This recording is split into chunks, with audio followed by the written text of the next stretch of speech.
Hai semuanya, Assalamualaikum warahmatullahi wabarakatuh. Perkenalkan, kami dari kelompok Zara. Dengan saya Amalia Aziza dan Saya Fiandra Saptari. di sini kami akan membahas materi dari bidang ancaman ideologi.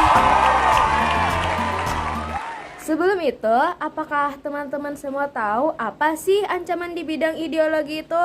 Nah, akan dijelaskan oleh Kamel. Kamel, tolong dong penjelasannya. ancaman itu adalah upaya yang dilakukan oleh luar maupun dalam negeri yang dianggap membahayakan keselamatan dan kedaulatan sebuah negara.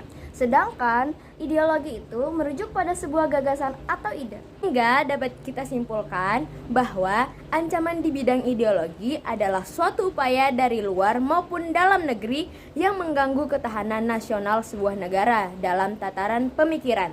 Misalnya, arus globalisasi, perang ideologi, kepentingan politik, dan lain-lain. Lalu, bagaimana jika ancaman tersebut mengganggu dalam aspek keselamatan, keamanan, kedaulatan, dan keutuhan wilayah NKRI, Kak Amel? Maka kepentingan nasional seperti berbagai aspek kehidupan dalam bidang ekonomi, sosial budaya, politik, hingga ideologi akan terganggu. Oh gitu. Iya, sekarang ini dunia telah mengalami era globalisasi yang membawa nilai demokrasi dan hak asasi manusia.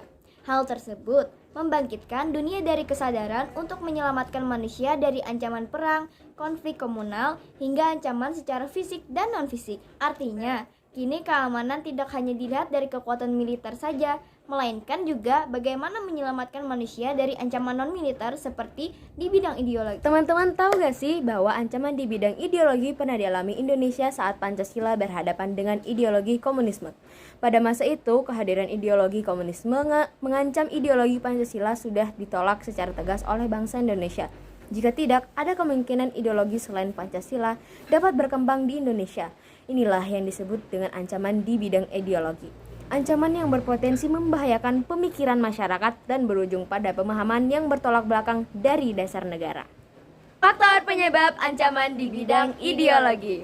Berdasarkan penjelasan sebelumnya, maka dapat disimpulkan bahwa ancaman di bidang ideologi dapat terjadi apabila 1. Marak terjadi penyebaran ideologi selain Pancasila. Yang kedua, ketimpangan di bidang demografi. Yang ketiga, kesenjangan sumber daya alam di berbagai daerah. Yang keempat, kondisi politik yang kurang stabil. Yang kelima, perkembangan ekonomi yang lamban. Dan yang terakhir, adanya menurunnya tingkat toleransi antar kelompok masyarakat.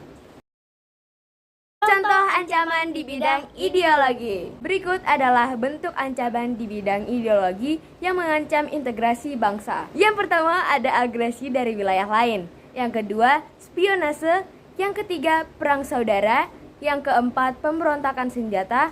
Kelima, teror berbasis senjata. Keenam, ada sabotase. Dan terakhir ada pelanggaran wilayah.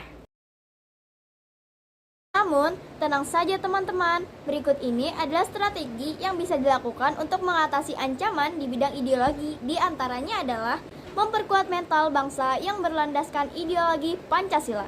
Menurut Nur Mrs. Bakery, strategi menghadapi ancaman ideologi dapat dimulai dari memperkuat keyakinan dan kebenaran terhadap ideologi Pancasila yang memiliki kekuatan untuk mempersatukan Indonesia secara utuh dan menyeluruh.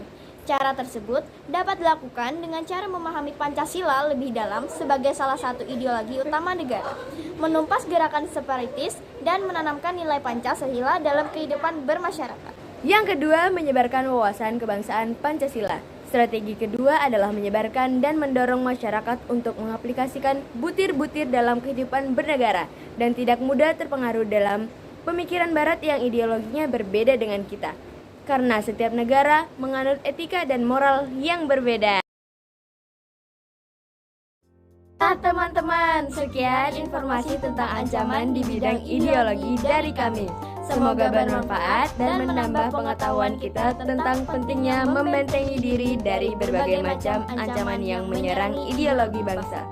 Kami dari kelompok Zara Dengan saya Amalia Aziza dan saya Fiandra Saptari pamit undur diri ya. Salah dan hilaf mohon maaf. Wassalamualaikum warahmatullahi wabarakatuh.